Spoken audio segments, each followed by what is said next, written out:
2월 23일 금요일 매일 성경 묵상을 시작합니다. 오늘 함께 나눌 말씀은 마가복음 5장 35절에서 43절 말씀입니다. 마가복음 5장 35절에서 43절 말씀을 제가 봉독합니다. 아직 예수께서 말씀하실 때에 해당장의 집에서 사람들이 와서 해당장에게 이르되 당신의 딸이 죽었나이다. 어찌하여 선생을 더 괴롭게 하나이까? 예수께서 그 하는 말을 곁에서 들으시고 해당장에게 이르시되 두려워하지 말고 믿기만 하라 하시고 베드로와 야고보와 야고보의 형제 요한 외에 아무도 따라옴을 허락하지 아니하시고 해당장의 집에 함께 가사 떠드는 것과 사람들이 울며 심히 통곡함을 보시고 들어가서 그들에게 이르시되 너희가 어찌하여 떠들며 우느냐? 이 아이가 죽은 것이 아니라 잔다 하시니 그들이 비웃더라. 예수께서 그들을 다 내보내신 후에 아이의 부모와 또 자기와 함께한 자들을 데리시고 아이 있는 곳에 들어가사 그 아이의 손을 잡고 이르시되 달리다쿰 하시니 번역하면 곧 내가 네게 말하노니 소녀야 일어나라 하심이라.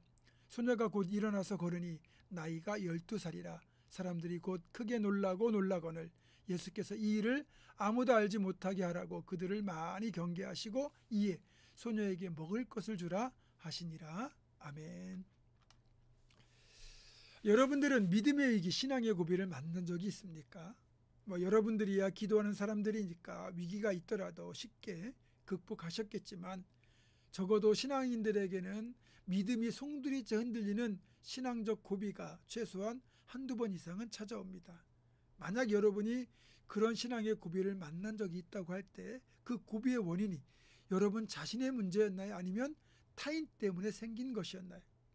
분명한 건 고비의 원인이 자신의 잘못 때문이든 남의 잘못 때문이든 또 공동체의 잘못 때문이든 간에 본질적으로는 자기 자신에게 원인이 있다고 봐야 됩니다. 왜? 제가 이렇게 말씀을 드리는가 하면 결국은 고비를 만났을 때 흔들렸다면 내가 흔들린 것이기 때문입니다. 어떤 상황에도 나만큼은 내 믿음만큼 흔들리지 말아야 되는데 내가 흔들렸다는 것은 결국 흔들림의 원인이 내부에 있든 외부에 있든 간에 내가 고비 앞에서 믿음을 포기했기 때문이라는 거죠. 이런 측면에서 보자면 우리가 지금 살펴보고 있는 이 해당장 야이로의 경우는 안팎으로 여러 번 신앙적 고비를 만나서 믿음이 흔들흔들 했다고 볼 수 있습니다. 첫 번째 고비는 주님과 집으로 향하던 중 딸이 죽었다는 전가를 받았을 때였습니다. 당신의 딸이 죽었으니 더 이상 선생을 괴롭게 하지 마소서라는 말을 들었을 때 어떤 생각이 들었겠습니까? 이제 늦었구나. 아쉬움과 후회가 밀려오잖아요. 그럴 때 주님이 뭐라고 말씀하십니까? 두려워하지 말고 나만 믿으면 딸이 구원받는다라고 하셨는데, 자, 죽었다는 말과 나만 믿으면 딸이 구원받는다는 이 두 가지 말 중에서 어떤 말을 믿을 것인가 하는 게 야이루가 만난 첫 번째 신앙의 고비예요. 감사하게도 야이루는 사람들이 죽었다고 한 말 대신에 주님을 믿으면 구원받을 것이라는 그 말을 신뢰하기로 결정합니다.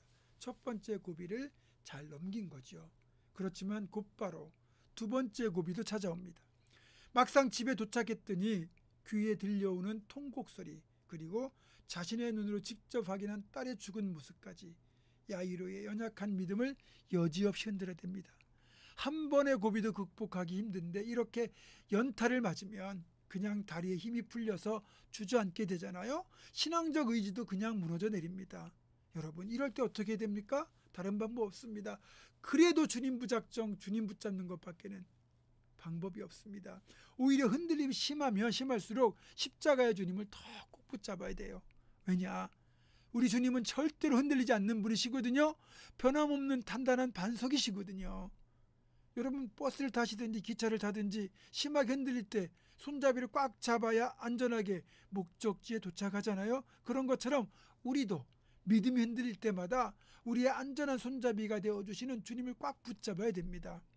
만약에 주님 아닌 다른 것을 붙잡는다고 하면 그건 썩은 동아줄을 잡는 것과 똑같다는 사실을 아셔야 됩니다. 그리고 이런 순간을 통하여 우리는 죽은 자도 살리시는 주님의 능력을 체험할 수 있습니다. 만약에 야이루가 이때 믿음이 흔들려서 주님 붙잡기를 포기했다면 결코 사랑하는 딸이 되살아나는 놀라운 기적은 체험하지 못했을 겁니다. 주님을 꼭 붙잡는 사람만이 특별한 은총을 경험할 수 있는 거예요.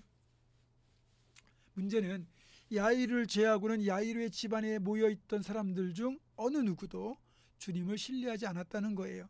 자기의 눈으로 소녀가 죽은 것을 분명히 확인했잖아요. 제 아무리 주님이라도 죽은 사람은 살릴 수 없다고 생각하니까 그렇게 이 사람들은 주님을 신뢰하지 않았어요.